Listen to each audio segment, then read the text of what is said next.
വയനാട് മാനന്തവാടി കൂടൽക്കടവിൽ ആദിവാസി യുവാവിനെ റോഡിലൂടെ വലിച്ചിഴച്ച സംഭവത്തിൽ 2 പ്രതികൾ പിടിയിൽ. മാനന്തവാടി പോലീസാണ് പ്രതികളെ കസ്റ്റഡിയിലെടുത്തത്. ഹർഷിത്, അഭിരാം എന്നിവരാണ് പിടിയിലായത്.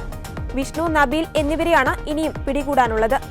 ബസ്സിൽ യാത്ര ചെയ്യുന്നതിനിടെയാണ് ഹർഷിദിനെയും അഭിരാമിനെയും കസ്റ്റഡിയിൽ എടുത്തത്. ബാംഗ്ലൂർ ബസ്സിൽ കൽപ്പറ്റയിലേക്ക് വരുമ്പോഴായിരുന്നു കസ്റ്റഡിയിലെടുത്തത്. പ്രതികൾക്കെതിരെ വധശ്രമത്തിനാണ് കേസ് രജിസ്റ്റർ ചെയ്തിരിക്കുന്നത്. കഴിഞ്ഞ ദിവസം മാദനെ വലിച്ചിഴച്ച കാർ കണ്ടെത്തി പിടിച്ചെടുത്തതായി പോലീസ് അറിയിച്ചിരുന്നു. കണിയാമ്പറ്റയിൽ നിന്നാണ് കാർ കണ്ടെത്തിയത്. വാഹനം മാനന്തവാടി സ്റ്റേഷനിലാണ് ഇപ്പോഴുള്ളത്. വയനാട് മാനന്തവാടി കൂടൽക്കടവിലാണ് ആദിവാസി യുവാവ് മാദനെ റോഡിലൂടെ വലിച്ചിഴച്ച ക്രൂരത അരങ്ങേറിയത്. വിനോദസഞ്ചാരികളാണ് കാറിൽ കൈ ചേർത്ത് പിടിച്ച് 1/2 കിലോമീറ്ററോളം വലിച്ചിഴച്ചത്.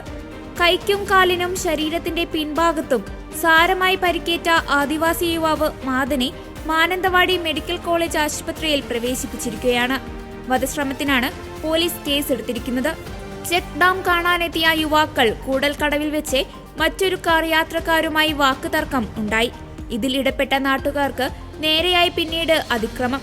പ്രദേശവാസിയായ ഒരു അധ്യാപകനെ കല്ലുകൊണ്ട് ആക്രമിക്കാൻ തുടങ്ങിയപ്പോൾ മാദൻ തടഞ്ഞു. കാറിൽ വിരൽ കുടുങ്ങിയ മാദനെ കൈ വാഹനത്തോട് ചേർത്ത് പിടിച്ച് 1/2 കിലോമീറ്ററോളം ടാറിട്ട റോഡിലൂടെ യുവാക്കൾ വലിച്ചിഴച്ചു. പിന്നാലെ വന്ന കാർ യാത്രക്കാർ ബഹളം വെച്ചതോടെയാണ് മാദനെ വഴിയിൽ ഉപേക്ഷിച്ചത്. കൈക്കും കാലിനും ശരീരത്തിന്റെ പിൻഭാഗത്തും സാരമായ പരിക്കേറ്റിട്ടുണ്ടെന്ന് മാദൻ പറഞ്ഞു.